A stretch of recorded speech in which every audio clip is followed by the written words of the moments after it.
সমিতির চেয়ারে কি আছে আপনারা বলেন? কার জন্য মামলা করছেন? কার জন্য মামলা করছে? কেন একজন ভালো মানুষকে নিয়ে আপনি খেলতেছেন? এই চেয়ারটা কি আছে? এই শিল্পী সমিতির চেয়ারে কি আছে আপনারা বলেন? কি বলো? আমরা এটা জানতে চাই ওই চেয়ারটার ভিতরে কি আছে। মানে এই ব্যাপারগুলো আসলে আপনাদের জন্য সম্মানজনক কিনা? মানে ভাই এমডিসির পরিচয় দিতে পারি না। আমি আম্মাজান শুনেন, আমি দীপজলবার ভাসবি আম্মাজান ফিল্মে আমি কাজ করেছি। শুনেন, আগে পরিচয় দিলে সম্মান করতো শিল্পীদেরকে, আর এখন যদি বলি চলচ্চিত্রে কাজ করেছি তাইলে হাসি দেয়, লজ্জা পায় তারা। আপনি চলচ্চিত্রে কাজ করছেন, আপনার লগে কোনো কথা নাই। এই পর্যায়ে চলে গেছে। এই রিয়া, আমার একটা প্রশ্ন আছে, সেটা আপনি তো নিপুণ আপার সাথে দীর্ঘদিন আপনি সময় কাটিয়েছেন, কাছ থেকে জানেন নিপুণ আপা আসলে মানে কেমন, আসলে আপনার কাছে কেমন, এখন শিল্পী হিসাবে মানুষ হিসাবে কেমন?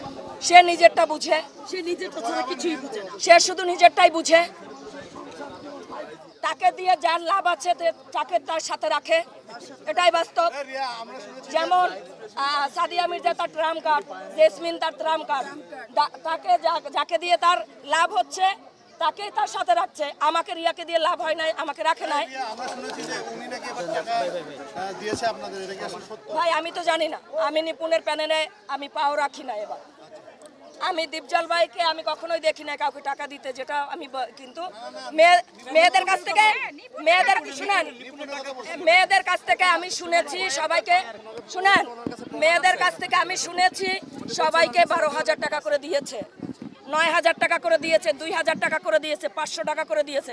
এবং আমার এই মোবাইলে একটা রেকর্ড আছে যে 27 জন আর্টিস্টকে নিয়ে 1 মিনিট 27 জন আর্টিস্টকে নিয়ে নাহার লিস্ট দিয়েছিল জেসমিনকে। জেসমিন নাকি ডাবল টাকা নিয়েছে। এটা নিয়ে নিপুণের সাথে অনেক ঝগড়া হয়েছে। সেটা যে কোনো এক ডান্সারের কাছ থেকে ভয়েস সে বলেছে, আপু এই হয়েছে, এটা নিয়ে ঝগড়া হয়েছে। সেই বয়সটা এখনো আমার এখানে আছে, আমি আপনাকে পরে দিচ্ছি, এখানে এখনো আছে। সে যাইয়া শিশু মেলায় টাকা দিয়েছে, সেটার ভয়েসও এখানে আমার কাছে আছে। শুধু দীপজল ভাইটা আসবে। শুনেন, এই বয়সটা আমি এর আগেও দিয়েছিলাম। এই বয়সটা এর আগেও আমি দিয়েছিলাম। ঠিক আছে,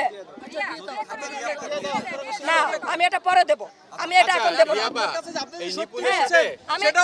হ্যাঁ সেটা ক্লিয়ার আমি দিব, আপনাদেরকে দিব না, আমি দিব না, অবশ্যই দিব আপনাদেরকে, আমি অবশ্যই দিব।